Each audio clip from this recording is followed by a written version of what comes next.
Assalamualaikum warahmatullahi wabarakatuh. Perkenalkan, saya Diana Reswari. Di sini saya akan menyampaikan hasil proposal saya yang berjudul Hubungan Paparan Media Sosial dengan Tingkat Pengetahuan Menstrual Hygiene pada Siswi di SMP X Yogyakarta, yang disusun oleh saya sendiri, Diana Reswari, dengan dosen pengampu Herlin Fitriana Kurniawati SSIT MKes. Bab 1 Pendahuluan.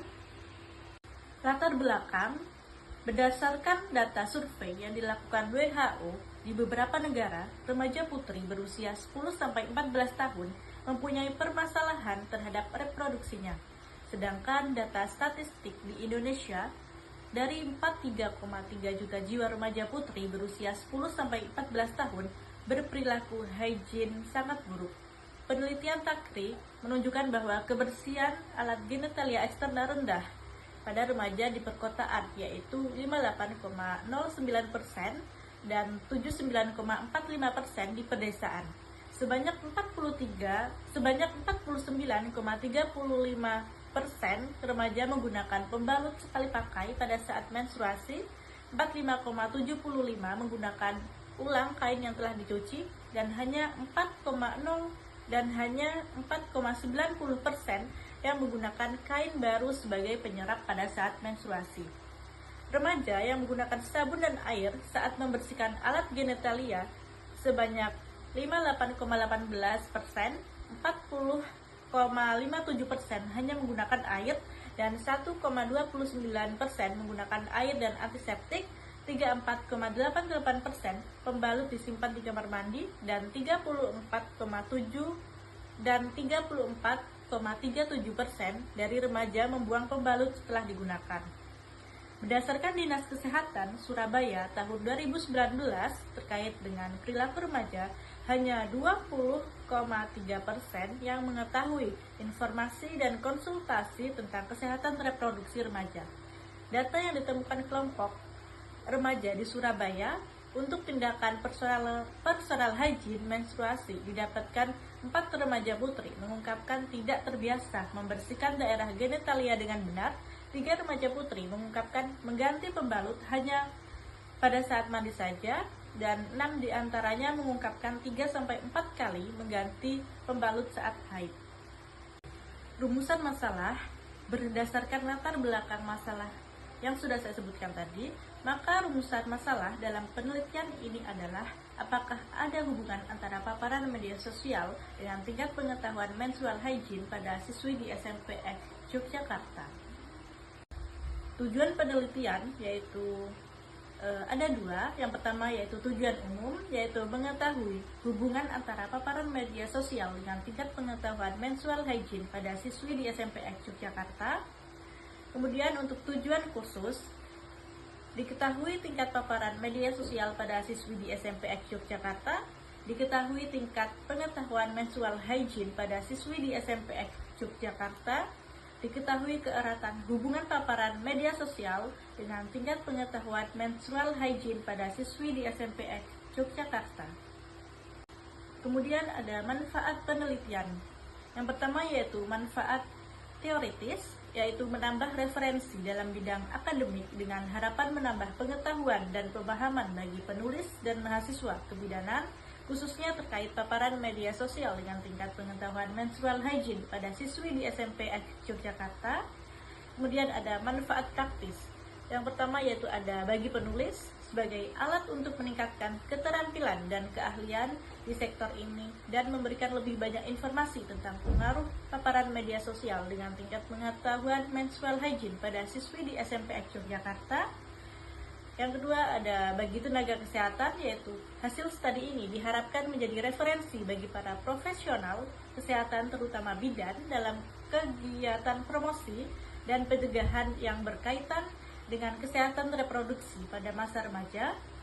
Kemudian bagi Universitas Aisyah Yogyakarta, hasil penelitian ini dapat digunakan sebagai informasi terkait paparan media sosial dengan tingkat pengetahuan menstrual hygiene pada siswi untuk penelitian lebih lanjut bagi mahasiswa dalam pembuatan skripsi dan pengembangan ilmu pengetahuan.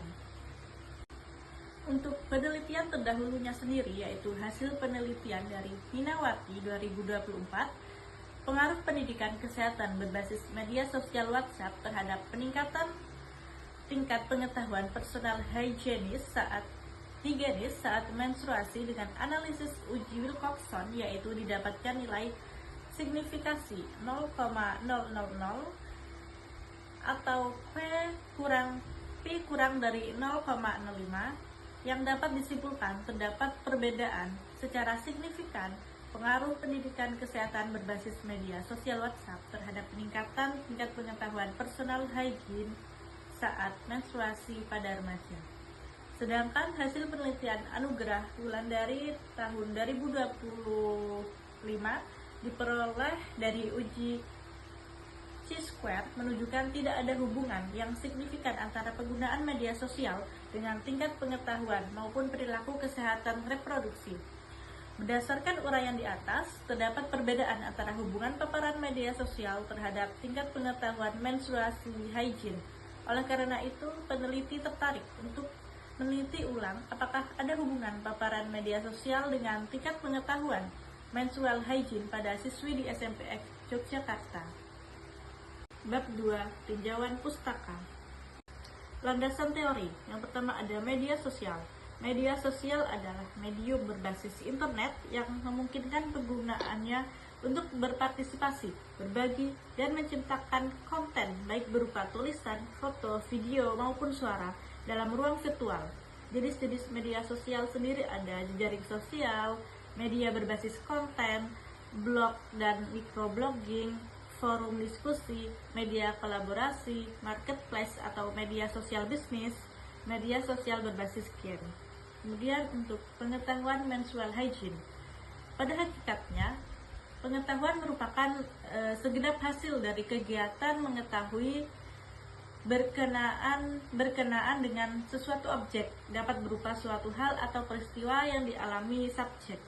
Menstrual hygiene management merupakan komponen hygiene perorangan yang menduduki posisi penting dalam perilaku kesehatan yang dilakukan oleh seseorang perempuan, khususnya kebersihan pada organ reproduksinya pada saat mengalami menstruasi.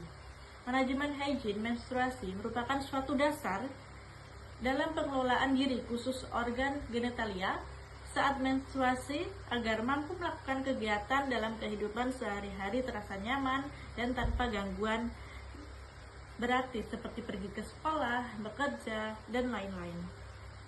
Kemudian landasan teori yang selanjutnya yaitu terkait remaja.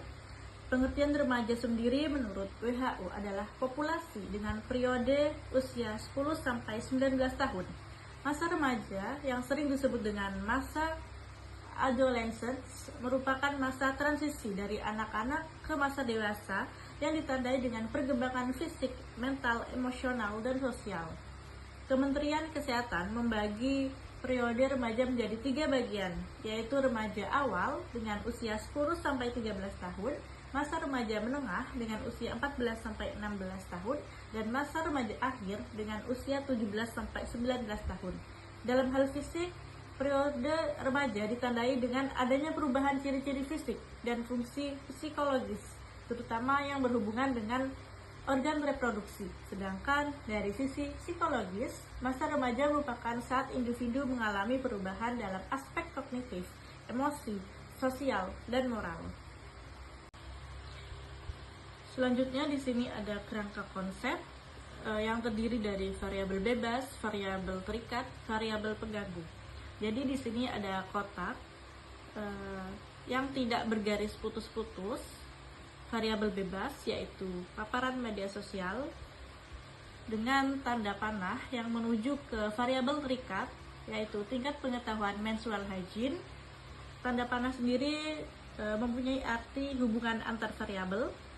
Kemudian di bawahnya ada variabel pengganggu dengan tanda kotak-kotak dengan putus-putus yang dimana artinya variabel tersebut tidak diteliti. Variabel pengganggu di sini terdapat beberapa yaitu tingkat pendidikan, informasi, pengalaman, budaya, dan sosial ekonomi.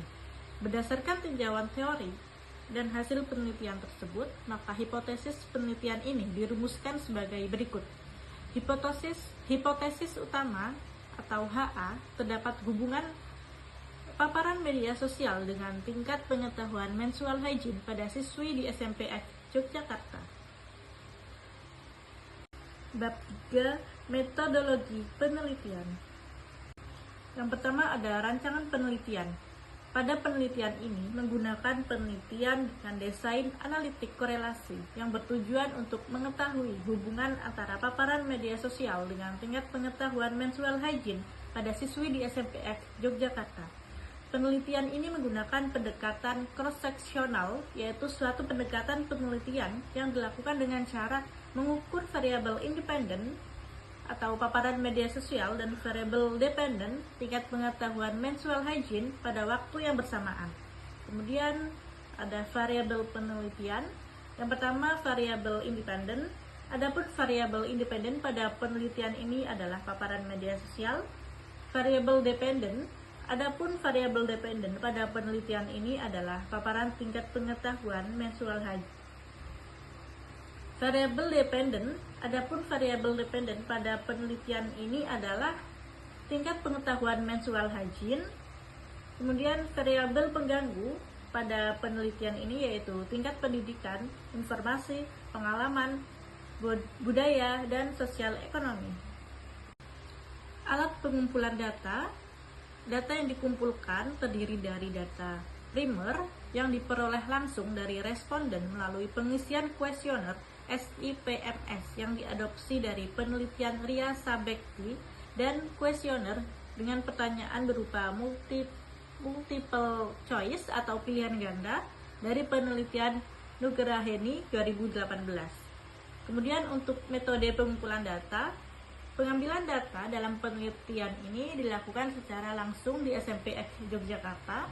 Tahap awal pengambilan data diawali dengan pemberian penjelasan kepada responden mengenai tujuan dan prosedur penelitian. Selanjutnya, peneliti membagikan informat consent sebagai tanda kesediaan responden untuk berpartisipasi dalam penelitian.